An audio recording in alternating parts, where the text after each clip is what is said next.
Alright, ladies and gentlemen, welcome back to another video. In today's video, hold your horses for this one, we're going to be fishing. But today, we're doing something a little bit different. I got a nice pond behind me, and I am going to make a video explaining how I go about fishing ponds, how I learn if a pond is good, how I figure them out, how I find ponds, how I fish ponds, the whole 9 yards. We're going to try and cover all of it today. I did get kind of a late start this morning. I just had breakfast, and it's like 12 o'clock, so I just decided to go hit a few new ponds and see if we could find a hidden gem. I got the Wake Walker, I got the Chad Shad, I got a few other swim baits with me, I got a K9 in case they want something big, I got the bellows gill, I got worms, I got all of it. I'm not telling any of you to go buy the most expensive big swim baits you can at your local sporting goods store, alright? This applies to all the stuff I'm going to say in this video. I'm going to try and make it as broad as possible to where it applies to everyone, and it could be used in anyone's state or city or town or ponds or lakes or rivers or anything like that. I'm going to try and make it super broad so it applies to everyone. But all right, so I got a few ponds loaded up on the map. We're going to go hit those and see how it goes. And if push comes to shove, I will show you guys the secret Knowles method. I don't think I should. I hope it doesn't come to it, but you know, if we're really that desperate, I'm going to show you guys the Knowles method. So we're going to go hit this pond. So yeah, let's go figure out some ponds, shall we? So I'm going to be starting out with a spinnerbait. It is very windy today, and the state in general is heating up very well. We just had a pretty nasty cold front, but everything's starting to get warmer. The spring is right on the horizon. The fish are getting more active, so this is probably the best time of year to go out and find some new spots in your area.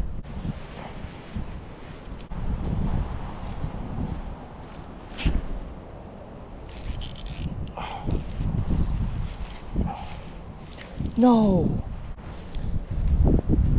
Oh, fuck. Well, that kind of sucks. I was going to retie anyways, but, you know, that happens at these ponds. You never really know what's on the bottom, but I'm going to be throwing the Chad Shad now. Sometimes you'll find ponds like these, and people have already fished the crap out of them, so showing them something different like this can do you numbers. So we're going to tie it on and see what happens. Alrighty, we're gonna move spots. I'm done with this one. And one thing that kind of sucks about Florida is when you're fishing these ponds, it could be kind of grueling to get from one pond to the next. I mean, with there being so many cars on the road and people biking, you never really know what could happen. I mean, you could seriously hurt yourself. You could get hit by a car. You literally never know what's gonna happen. I'm joking. We're at the next pond. Get pranked, get pranked.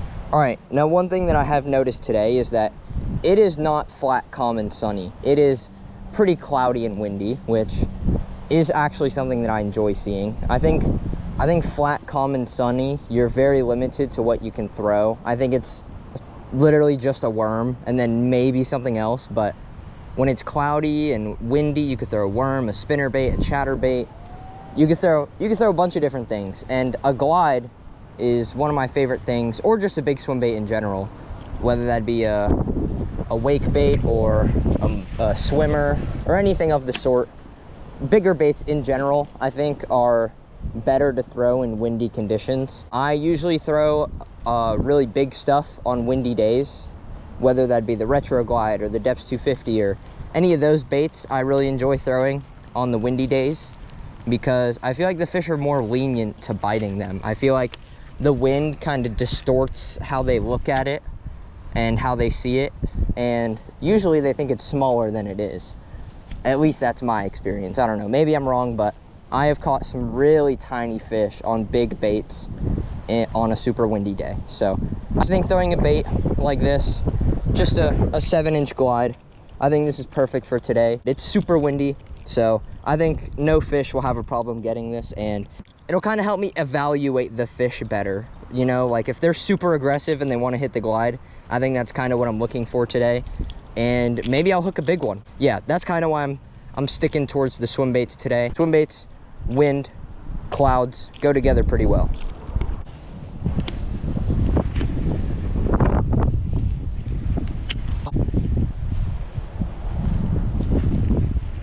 Oh my God, dude, no way. No way. That's a big one. That's a big one. Dude. my God. Dude. Oh my God. Oh my God. Dude, I saw that whole thing. Oh my God, look at that, guys. Oh my God. Look at that, guys. First one of the day. We're definitely gonna put this one on the scale. That's probably a 5-pounder on the Chad Shad. Right at my feet. Oh my God. We're zeroed out. The scale does not want to zero out. Oh. Well, the scale did not want to zero out, but she went 5.5. Nice 4 to 5 pounder at this new pond. Alrighty, boys. We're gonna get her back. One last look at her. That is a unit.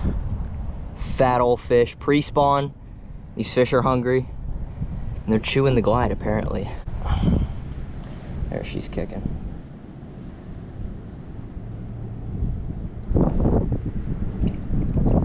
There she goes. All right, I'm trying to block the wind with my body, but that was pretty cool. Everything I said, it's windy, it's cloudy, and it's pre-spawn. You know, these fish are getting fat. Just trying a new spot. 5.5 pounder. Pretty cool. I was actually just about to leave, but I saw the pond kind of wraps around here and it goes a little bit that way. So I thought I'd fish in this little calm area right here where there's a break in the wind. It's not out in the open back there where it's super windy. The water clarity is a little bit strange. It's very like dark and tannic.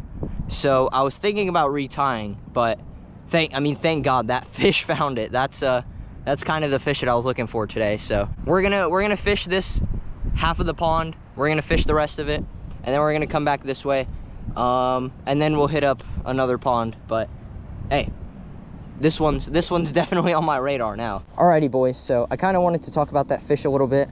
I noticed that I've lost a lot of fish, or I've missed a lot of chances when a fish comes up, when my bait is right here, and a fish comes up right behind it, and I'm standing right here, right at the bank, and I just look at that fish and I'm like, wow, all right, she's not gonna eat it, obviously, because she sees me, she saw me, so she knows it's fake. One thing that I started doing that I think has definitely increased my odds in getting more fish to commit to the bait is standing farther away from the bank. Say this is your ordinary spot, maybe a few inches away from the bank, maybe stand a little bit farther, but what I like to do is get almost as far as I can. So I'd say this is like a comfortable position. This is probably, my rod is 8 foot, so this is probably 10 feet away from the bank, or 10 feet away from the shore, you know, where the water is. It'll kind of give her that hint where she's like, okay, wow, this bait, I followed it 30 feet, it's been doing the same stuff, and there's like, and I like, she'll think it's real. Like, it'll give her maybe that little bit of confirmation that she needed to where she's like, okay, yeah, okay, cool, that's a real fish, I'm gonna eat it. I will say, or one thing that kind of goes hand in hand with that is, if you do stand high up on the bank, try and like reel and run down to the bank if you have a fish, because obviously, you know, keeping your rod tip down is very important, and I know it gets kind of difficult when you're super high up like that, but you know, that's just one thing that I do. There are little things you could do like that where you just run down and reel and then flip her up from here, or play her a little bit and then flip her up from here. It's just little things like that that you can do that'll increase your odds. All right, now one other thing that I do when I'm fishing a pond is I look for structure, and one of the main pieces of structure in these Florida ponds are drains. So we got one right here. If you ever see a drain, cast on it, because in these little ponds, there tends to be not a whole lot of structure. And when there is something that is a little bit different from the rest of the pond, like a fountain or a drain or a rock or a log or anything like that, fish tend to sit on it. Now, I didn't catch a fish off that drain, so I'm not gonna say it's a guarantee, but you know, cast on your local drains. And if you don't catch anything, put a bomb. Another thing that you'll notice about these Florida ponds is that it tends to rain a lot. And sometimes you'll get caught in the rain, and it's really not fun.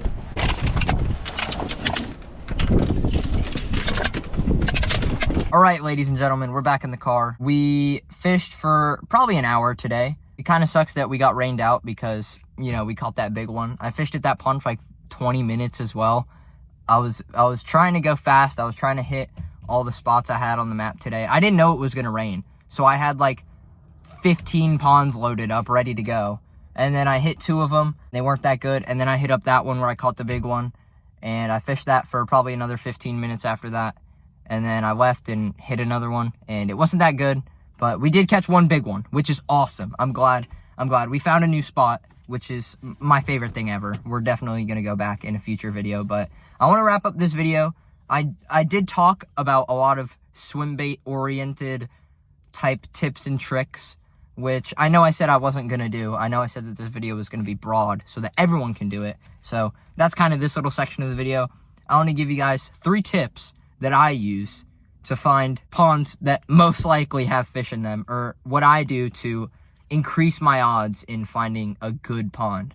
All right, we're gonna start off with tip number 1 is to use Google Earth. Google Earth is awesome. We love Google Earth. They have multiple different settings that can help you find really good ponds. One thing that I use a lot of the time is Street View. That is the little human icon, I think it is, but you can zoom into a spot, you can press Street View, and then you can click anywhere on the street, and you can see if there's a way to get into the pond, if it's gated, if there's any issues, if it looks bad, if it looks good. That's what I use a lot of the time when I'm fishing these neighborhood urban ponds. Is I really like Street View because I can kind of scout out the area, and there are some dead giveaways that I can see when I'm on Street View, like if it's a gated community, or if the pond just looks super small, or if it just looks dead, then I just skip that. I go find a different spot on the map. So that's one tip. Okay, one other thing that you can do on Google Earth, which helps me find good ponds, is historical imaging. So I can't describe it to the best ability. I'm sure there's someone out there that can describe it better than I can, but you can change your map and go to an older date. So like you could go to 1980, and you can see which ponds were on the map in 1980, and you could go to those ponds. They'll probably have fish in them. I mean, there's multiple ponds that I have fished using historical imaging that have huge fish in there. And that is also one of my dead giveaways, where if a pond is like at least 20 years old, I'm automatically going there. I'm automatically assuming it has fish. Maybe not big ones, that's up to determine. Like, you only find that out if you fish it.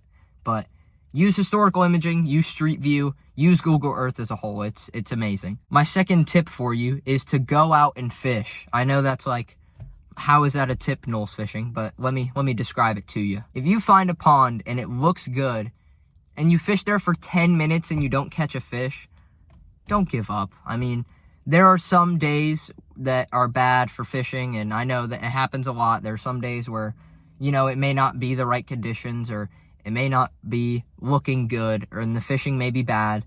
But when I find a pond, like I was saying before with the historical imaging, if I find a pond that's 20 years old and I go there for like 30 minutes and I don't catch a fish, I'm not going to cross it off the map, all right? I'll go back on a better day. I'll choose my days wisely. And yeah, just don't give up. Oh, like, keep looking for ponds in your area. It is difficult, I will say. A lot of people make it look easy because, like, a lot of people just have their spots already. Like, they go to a pond that they've been fishing for a while and that they figured out the fish, and they just go there and catch an 8-pounder in this little puddle, and you're like, dude, why can't that happen to me, right? That's how I think of it, at least. I see a lot of videos of people catching giant Florida fish out of these little ponds, and I kind of start reminiscing, and I kind of get upset that I don't have spots like that. But you can literally go find them. I just did it today. I just showed you it's possible. It's really, I can't say it's really not hard, because you do have to work a little bit. But I mean, pond fishing, that's the beauty about pond fishing, is you could find one good pond in like you could always find good ponds. Now, I'm speaking for Florida, excuse me. Florida, you can always find good ponds. I don't know how easy it is up north, or like in Georgia, or like the other side of the country. I've never been out there, but at least in Florida, there's always good ponds. You can always find at least one pond where you can go there and you can crush a lot of fish, or you could go there, you can catch big ones. Like, there's always a pond out there. So keep trying new spots. Always do that. I have a love-hate relationship with finding new spots, but don't beat yourself over the head either. Try and find a good middle ground where if you fish a spot and there's no fish, and then you come back on a better day and there's no fish, just call it quits. But that's something that comes with time. You know, the more you fish, the more you'll kind of put the pieces together and say, okay, this is a good spot, but I didn't catch anything today. Or vice versa, this is a bad spot and I didn't catch anything today, so I'm just going to cross it off the list. So yeah, go out and fish, try your best. All right, now that kind of segues us into our third tip here, our third and final tip that will apply to anyone fishing any pond, whether you're up north or down south or in a different country, is try and choose your time wisely. Now, what that means is, for example, here in Florida, we just got done with winter. So it's like, we're kind of touching spring now. Yeah, I'd say it's spring. It's, we got done with a cold front a month ago, and now it's a pretty calm 80 every day, which is awesome. And I've had results showing that these fish are up roaming, and they're moving, and they're eating. So I think this is a great time of year to go and find new spots, whether that be a lake or a pond or anything of the sort. I think this is a great time to go find a new spot. Those fish are eating, they're active, they're moving, they're looking to spawn, and I think that's honestly the best time to find spots during the year. I think if you can go to a spot that you already know, and you notice that those fish are just on fire, and they're eating, and they're moving, and they're hunting, then that's a good place. That's a good time to go, all right, maybe I should try some new spots. So I think this month of February, and probably in March too, I'm going to be trying grinding new spots, whether that be lakes, rivers, ponds, things like this. I think that's going to be kind of the center point of my content. I really want to try and find new spots and show you guys what it's like. And maybe I have a video where I catch 0 fish, but, you know, the spot is cool, or it was worth showing you guys the efforts that I put in. Or maybe I find a new spot and I catch 100 fish. Or maybe today, maybe I go and find a new spot and I catch a giant fish. That's just how it goes. You literally never know. You never know until you go out there. So anyways, those are my 3 tips for anyone fishing. I know this video was kind of swim bait oriented, I guess, because I caught that big fish on a glide. So I'm sorry for that little promise that I made in the video to not talk about the glide bait the whole time, and I did anyways. But here are the 3 tips that I use most that really help me find good spots. I hope you guys enjoyed the video, and I'll see y'all in the next one. Peace out.